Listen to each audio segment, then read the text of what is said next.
गोपी खेत से काम करके घर वापस आ रहा होता है। तभी रास्ते में रामू उसको रोककर कहता है,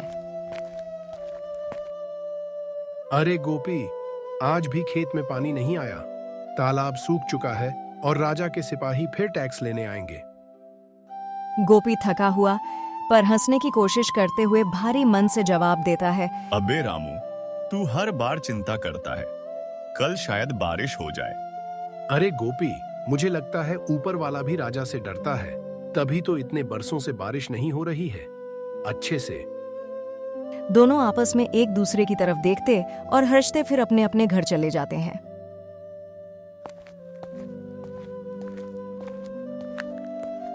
सोने के सिंहासन पर बैठा राजा वीरेंद्र सिंह हाथ में तलवार लिए सिपाहियों पर चिल्लाता है, गांव वालों से और टैक्स वसूलो। अगर किसी ने इनकार किया तो उसका घर जलाओ। मैं इस राज्य का राजा हूं और मेरा हर आदेश भगवान का फरमान है। यह सुनकर मंत्रियों के चेहरे पर डर झलकने लगता है। जी महाराज, मैं हर गांव में जाकर टैक्स वसूलूंगा। जो धन प्राप्त होगा उसे मंत्री के पास जमा करवा दूंगा। ठीक है मेरे मंत्रियों, तो यह सभा यहीं पर समाप्त होती है और कल सुबह से तुम लोग अपना अपना काम करना शुरू कर देना।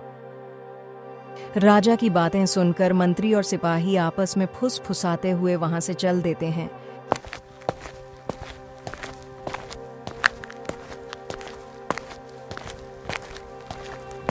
रामू, गोपी और काजल आग के पास बैठकर गांव के बाहर बने जादुई तालाब की बातें आपस में करते हैं।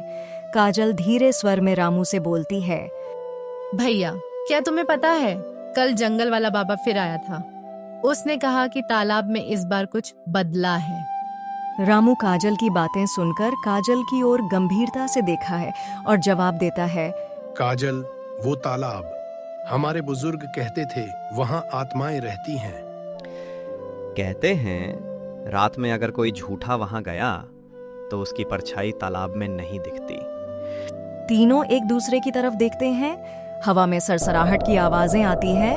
आवाज सुनकर वह तीनों डर जाते हैं और वहां से अपने अपने घर चले जाते हैं। अगली सुबह सिपाही और मंत्री गांव से अधिक कर वसूलने के लिए जाते हैं।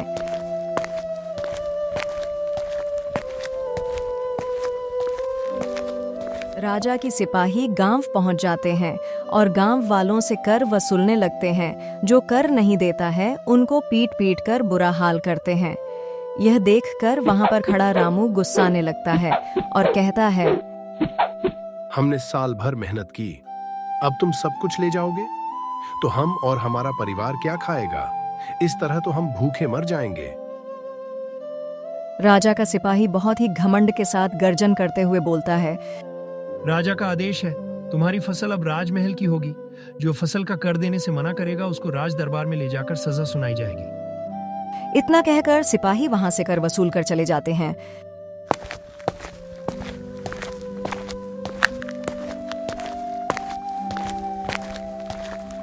रात को रामू अकेला जंगल जाता है। वहां उसकी मुलाकात होती है साधु बाबा देवदत्त से।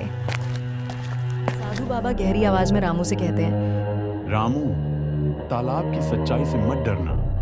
वो तालाब सिर्फ निर्दोषों को रास्ता दिखाता है और पापियों को निगल जाता है।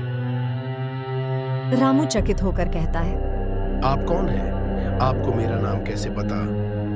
साधु बाबा मुस्कुराते हुए जवाब देते हैं, मुझे वो सब पता है जो राजा ने छुपा रखा है। जादू तालाब में वो शक्ति है जो इस गांव की किस्मत बदल सकती है। इतना कहते ही हवा तेज चलने लगती है। पेड़ हिलते हैं। दूर से तालाब से अजीब सी नीली रोशनी उठती है। उस रात जब हवा में सन्नाटा था और चांद बादलों में छुपा हुआ था, तभी पहली बार जादू तालाब ने अपना रहस्य जगाया।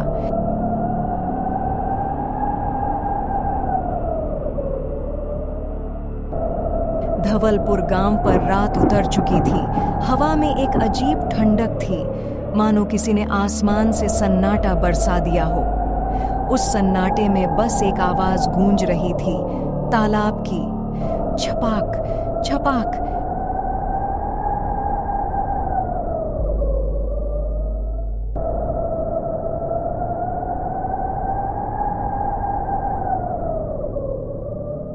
रामू अब भी जंगल में था। सामने धुंध में लिपटी आकृति में साधु बाबा देवदत्त। सामने खड़ा रामू घबराया हुआ बोलता है, बाबा, ये कैसी जगह है? तालाब से अजीब नीली रोशनी क्यों निकल रही है? बाबा कुछ देर गहराई से सोचने के बाद रामू की बात का जवाब देते हैं, वो कोई साधारण तालाब नहीं बेटा रामू, ये उसी श्राप का प्रतीक है जो राजा वीरेंद्र सिंह को मिला था। राजा को श्राप? लेकिन वो तो हमारे ऊपर राज करता है। श्राप तो राजा पर नहीं है, बल्कि हम गरीबों पर है। तभी तो राजा हम लोगों पर इतना निर्दय व्यवहार करता है, जिससे हम लोग पाल पाल भूख से तड़पते हैं। वो राज नहीं करता, वो बस अपने अपराधों से भाग रहा है। एक दिन ऐसा आएगा कि वह अपने अपराधों के लिए बहुत ही ज्यादा पछताएगा और परेशान हो जाएगा। सालों पहले इस तालाब के किनारे एक भयानक अपराध हुआ था। तब से यह तालाब जीवित है और न्याय चाहता है। 15 साल पहले की घटना तुमको मैं बताता हूं। राजा वीरेंद्र सिंह उस वक्त जवान था, लालच और क्रूरता का प्रतीक। वह गांव की सबसे सुंदर लड़की मालिनी से जबरन विवाह करना चाहता था, लेकिन मालिनी ने इनकार कर दिया।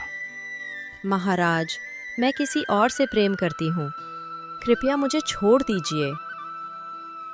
राजा क्रोध में, मेरा अपमान, मैं वीरेंद्र सिंह, जिसे पूरा राज्य भगवान मानता है, और तू एक गरीब लड़की मेरे खिलाफ बोल रही है। राजा ने आदेश दिया, मालिनी और उसके प्रेमी को तालाब में डुबो दिया जाए। संगीत भयावह हो उठता है, चिल्लाने की आवाजें, पानी की हलचल, और उसी रात तालाब ने पहली बार नीली रोशनी बिखेरी। अगली सुबह राजा ने दरबार में देखा, उसके चेहरे में रूखापन, आंख से आंसू निकल रहे थे, आंखें भयावह दिखाई दे रही हैं। राजा देखकर कर दहशत में आ जाता है और कहता है, ये क्या हो रहा है मेरे आंखों और चेहरे को? महाराज, मुझे तो लगता है ये कोई बहुत ही खतरनाक श्राप है जो आप पर धीरे धीरे हावी हो रहा है। राजा गर्जना करता है, चुप रहो, श्राप जैसी कोई चीज नहीं होती। लेकिन तभी महल की दीवारें हिलने लगी। तालाब से उठती हुई आवाज आई, न्याय अधूरा है जब तक निर्दोष की आत्मा को शांति नहीं मिलती। राजा डर गया और तालाब के चारों ओर पहरा बिठा दिया। किसी को वहां जाने की इजाजत नहीं थी। साधु बाबा रामू को देखते हैं, उनकी आंखों में अजीब चमक है। अब वही तालाब फिर पुकार रहा है, क्योंकि किसी ने फिर अत्याचार किया है। हाँ, यह बात सच है। राजा ने फिर से हमारे गांव पर अत्याचार किया है, बच्चों और बूढ़ों पर हाथ उठाने पर हिम्मत की है, और हमारी मेहनत की फसल अपने ले गया है, और हम लोगों को भूखा मरने के लिए छोड़ दिया है। हाँ, वही राजा है। अब समय आ गया है कि तू सच जाने।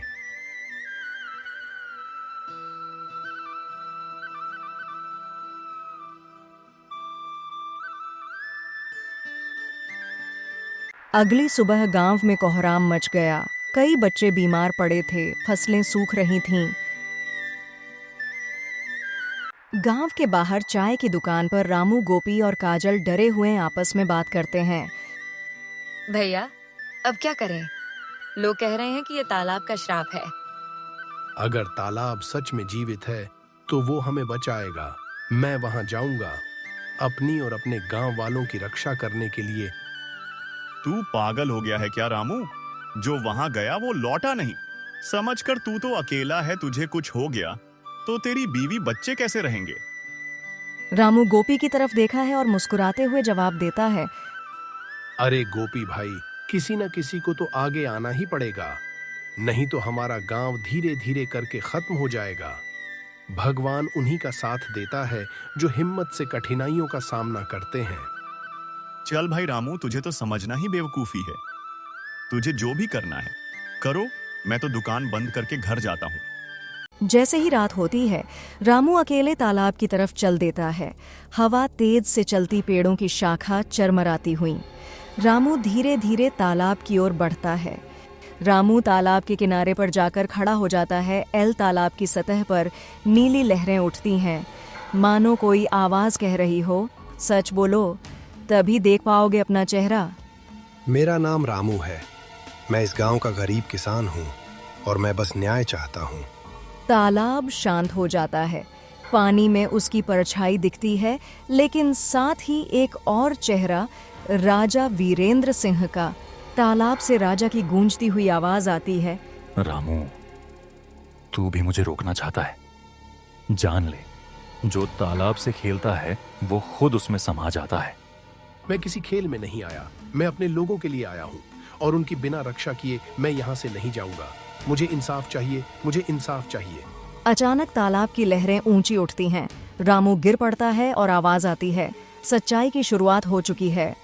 उस रात रामू ने कुछ देखा, कुछ ऐसा जो किसी और ने नहीं देखा था। तालाब ने उसे एक रास्ता दिखाया था, राजा के पापों के अंत का रास्ता। रात का तीसरा पहर था। जंगल की हवा में अजीब गंध थी। तालाब से अब नीली नहीं, लाल रोशनी उठ रही थी। कुछ होने वाला था, बहुत बड़ा, बहुत डरावना। रामू तालाब के किनारे गिरा पड़ा था। उसकी आंखें बंद थीं, लेकिन उसके चारों ओर पानी की लहरें घूम रही थीं। रामू को ऐसा लगा जैसे कोई उसे पुकार रहा हो, कोई औरत की आवाज, बहुत दूर से, बहुत दर्द से। महिला की आवाज, धीरे, दर्द में। रामू, मेरी आत्मा को मुक्त करो, मैं मालिनी हूँ। रामू बेहोशी हालत में बोलता है, अरे तुम्हारी आवाज तो सुनी सुनी लग रही। जिसे राजा ने इस तालाब में डुबोया था, मेरा श्राप अब इस भूमि को खा रहा है। अगली सुबह गांव में हंगामा था। साधु बाबा देवदत्त का कोई पता नहीं था। उनकी झोपड़ी खाली हुई थी। साधु बाबा झोपड़ी छोड़कर जा चुके थे। भैया, बाबा कहाँ गए? उन्होंने तो हमें चेतावनी दी थी ना। गोपी डरा हुआ कांपते स्वर में जवाब देता है, कहीं राजा के सिपाही तो नहीं उठा ले गए हैं? मुझे तो बहुत घबराहट हो रही है। हाँ, राजा को पता चल गया है कि कोई तालाब तक पहुंच गया है। यह राजा का ही काम है। उसने अपने सैनिकों को भेजकर साधु बाबा को बंदी बनाकर अपने कारागार में डाल दिया हो। अरे रामू, भैया, तो अब हम लोग क्या करेंगे? और हमारी मदद ऐसे समय में कौन करेगा? अरे चिंता मत करो जीत, हमेशा सच्चाई की होती है और हमारा साथ देने के लिए भगवान किसी न किसी को जरूर भेजेंगे। अगली सुबह राजा राज दरबार लगता है और सभी सैनिक मंत्रियों को अपने राज्य दरबार में बुलाता है। उसका चेहरा अब मुरझाया हुआ, काला और आधा सामान्य था। आंखों से आंसू उतर आए थे। गर्जना करते हुए कहता है, किसी ने तालाब की सीमा लांघी है, उसे खोजो। चाहे वो गांव का हो या पहाड़ का, उसका सिर मेरे चरणों में लाओ। जी महाराज, लेकिन कहते हैं तालाब में कोई नीली आग देखी गई थी। आग नहीं, वो मेरी आत्मा का कोप है। अगर श्राप है भी तो मैं ही उसका मालिक हूँ। इतना कहने के बाद राजा अपने राज्य दरबार को समाप्त करता है और चला जाता है। रात को काजल को नींद नहीं आती। उसके कानों में एक अजीब फुसफुसाहट सुनाई देती है, काजल मेरी बहन, मेरी कथा अधूरी है। काजल उठती है और तालाब की ओर चल पड़ती है।